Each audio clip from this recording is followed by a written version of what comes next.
اعوذ باللہ من الشیطان اللعین الرجیم بسم اللہ الرحمن الرحیم الحمدللہ رب العالمین الصلاة والسلام علی اشرف الانبیاء والمرسلین وعلی آلہ طیبین الطاہرین المعصومین الذین اذہب اللہ عنہم الرجس وطہرہم تطہیرا۔ قال اللہ تبارک و تعالی فی القرآن الکریم بسم اللہ الرحمن الرحیم وَلِكُلٍّ جَعَلْنَا مِنْكُمْ شِرْعَةً وَمِنْهَاجًا۔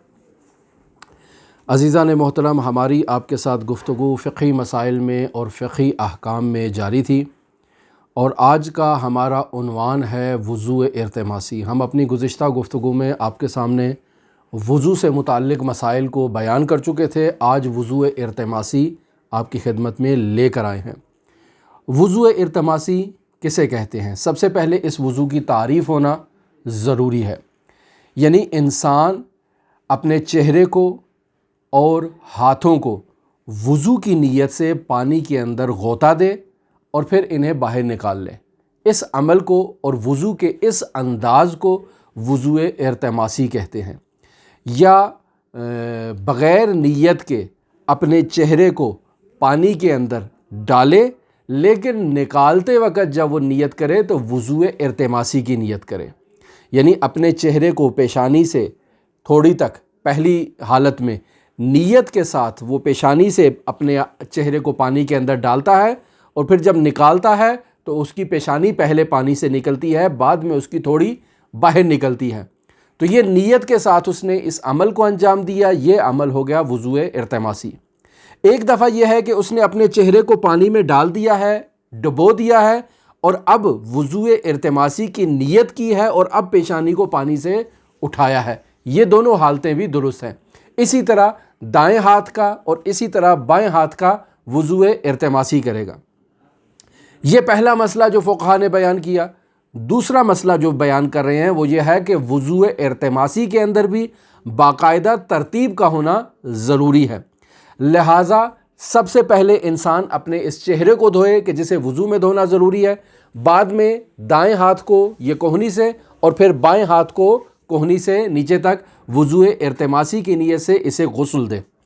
وضوء ارتماسی کا طریقہ کار کیا ہے؟ طریقہ کار اس کا یہ ہے کہ انسان وضوء ارتماسی کی نیت سے باقاعدہ اپنی پیشانی کو پانی کے اندر ڈالتا ہے، یعنی آغاز میں جس چیز کو غوطہ دے رہا ہے پانی کے اندر وہ اس کی پیشانی ہے۔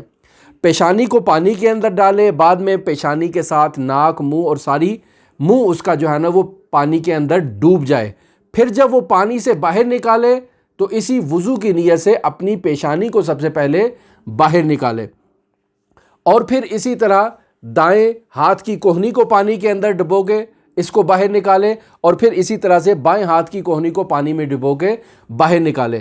لیکن اس کے یہ جو قطرات منہ سے گر رہے ہیں یا جو ہاتھ سے گر رہے ہیں، یہ گرنے تک اس کی مکمل نیت یہ ہو کہ میں وضوء ارتماسی کر رہا ہوں۔ اس میں جو حکمت فقہا نے بیان کی ہے وہ یہ ہے کہ انسان کو وضو کے لیے وضو کے اندر جو 3 اعمال اس نے انجام دینے ہیں، یعنی سر کا مسح کرنا ہے، دائیں پاؤں کا مسح کرنا ہے، بائیں پاؤں کا مسح کرنا ہے، یہ تینوں مسح اس کے وضو کے پانی سے ہونے چاہیے۔ لہٰذا میرے ہاتھ سے جو یہ پانی گر رہا ہے تو اس کے گرنے تک میری نیت یہ ہونی چاہیے کہ میرا وضو ارتماسی ہے، تاکہ یہ جو میری ہتھیلی پر اب پانی بچ گیا ہے، اس پانی سے میں سر کا مسح بھی کر سکوں، دائیں پاؤں کا بھی مسح کر سکوں، اور پھر اس ہاتھ سے بائیں پاؤں کا بھی مسح کر سکوں۔ لہٰذا پانی گرنے تک باقاعدہ فقہا لکھ رہے ہیں کہ وضو کی نیت کا برقرار رہنا ضروری ہے۔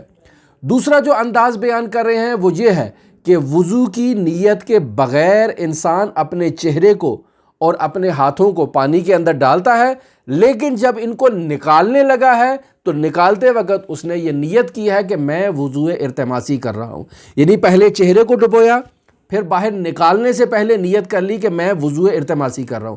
اسی طرح ہاتھ کو ڈبو دیا، اب نکالتے وقت نیت کر رہا ہے وضوء ارتماسی کی۔ بائیں ہاتھ کو ڈبویا، اب نکالتے وقت نیت کر رہا ہے وضوء ارتماسی کی۔ یہ عمل بھی درست ہے۔ پھر یہاں فقہا اس طرح سے بھی لکھتے ہیں کہ میں وضوء عادی یعنی غیر ارتماسی کو وضوء ارتماسی کے ساتھ آپس میں مکس کر سکتا ہوں، یعنی اپنے چلو میں پانی لیتا ہوں، اس کو اپنی پیشانی پہ ڈالتا ہوں اور پوری پیشانی کو میں وضو غیر ارتماسی کی نیت سے دھوتا ہوں، یہ میرا وضو عادی اور غیر ارتماسی ہو گیا۔ لیکن دائیں ہاتھ کے لیے میں باقاعدہ وضو ارتماسی کی نیت کرتا ہوں اور اس کو پانی میں ڈبوتا ہوں۔ یہ دو وضو کے مختلف طریقوں کو آپس میں مکس کر کے وضو کرنا بالکل ٹھیک ہے اور اس میں کسی قسم کی کوئی مشکل نہیں ہے۔ پھر یہاں فقہا لکھتے ہیں کہ وہ افراد کہ جن کا ہاتھ کٹا ہو ان کے بارے میں کیا حکم ہے۔ مثلا یہ ہماری کوہنی ہے تو کوہنی کے نیچے سے ہاتھ کٹ چکا ہے، تو اب میرا وضو سے متعلق کیا حکم ہے؟ تو یہاں فرماتے ہیں کہ جتنا حصہ آپ کا بچ گیا ہے اتنے حصے کو غسل دینا اور وضو میں اس کو دھونا یہ انسان کے لیے ضروری ہے۔ لہذا فرما رہے ہیں کہ اگر کسی کا ہاتھ کوہنی کے نیچے سے کٹا ہو تو اس کا وظیفہ یہ ہے کہ جو ہاتھ اس کا بچ گیا ہے اسے دھوئے، اور اگر کسی کی ہتھیلی نہیں ہے تو وہ دوسرے ہاتھ سے، یعنی ایک ہاتھ کی ہتھیلی نہیں ہے تو دوسرے ہاتھ سے سر کا بھی مسح کرے گا، دائیں پاؤں کا بھی مسح کرے گا، بائیں پاؤں کا بھی مسح کرے گا، چونکہ اس کے پاس یہ ہتھیلی نہیں ہے۔ یا اگر یہ ہتھیلی ہے، یہ والی ہتھیلی نہیں ہے تو اس ہتھیلی سے سر کا بھی مسح کرے گا، دائیں پاؤں کا بھی کرے گا، بائیں پاؤں کا بھی کرے گا۔ لیکن اگر کسی کی دونوں ہتھیلیاں ہی نہیں ہیں تو اس سے یہ عمل جو ہے وہ ساقط ہو جائے گا۔ پھر فرما رہے ہیں کہ جس کے دونوں ہاتھ کوہنیوں سے نیچے کٹے ہوئے ہیں، یعنی یہاں کوہنی سے یہ نیچے تک ہاتھ ہونا ضروری تھا وضو کے لیے، لیکن اس کا ہاتھ کوہنی سے اوپر والی جگہ سے کٹ چکا ہے، یہ بھی ہاتھ اوپر سے کٹ چکا ہے، تو اگر کوہنیوں سے اوپر سے اس کے ہاتھ کٹے ہوئے ہیں، پہلے تو ہم نے کہا تھا کہ نیچے اگر ہاتھ ہیں تو ان کو دھوئے گا، لیکن اگر نیچے ہاتھ ہی نہیں ہے اوپر تک کٹا ہوا ہے تو یہ عضو اس کا جو ہے نا وہ ساقط ہو جائے گا غسل دینے سے۔ پھر فرما رہے ہیں کہ جس کا ایک پیر یا دونوں پیر ہی نہیں ہے، اگر تو پیر کا کچھ حصہ کٹا ہوا ہے کچھ حصہ باقی ہے تو جو حصہ باقی ہے اس کے اوپر وہ مسح کرے گا، لیکن اگر اس کا وہ پاؤں ہی نہیں ہے تو اس سے یہ مسح بھی ساقط ہو جائے گا۔ یہ وہ مسائل تھے جو وضو ارتماسی سے متعلق میں نے آپ کی خدمت میں بیان کیے۔ اپنی آئندہ گفتگو میں آپ کے سامنے وضو جبیرہ سے متعلق مسائل کو پیش کروں گا، ہمارے ساتھ رہیے گا۔ اللہم صلی علی محمد و آل محمد وعجل فرج قائم آل محمد۔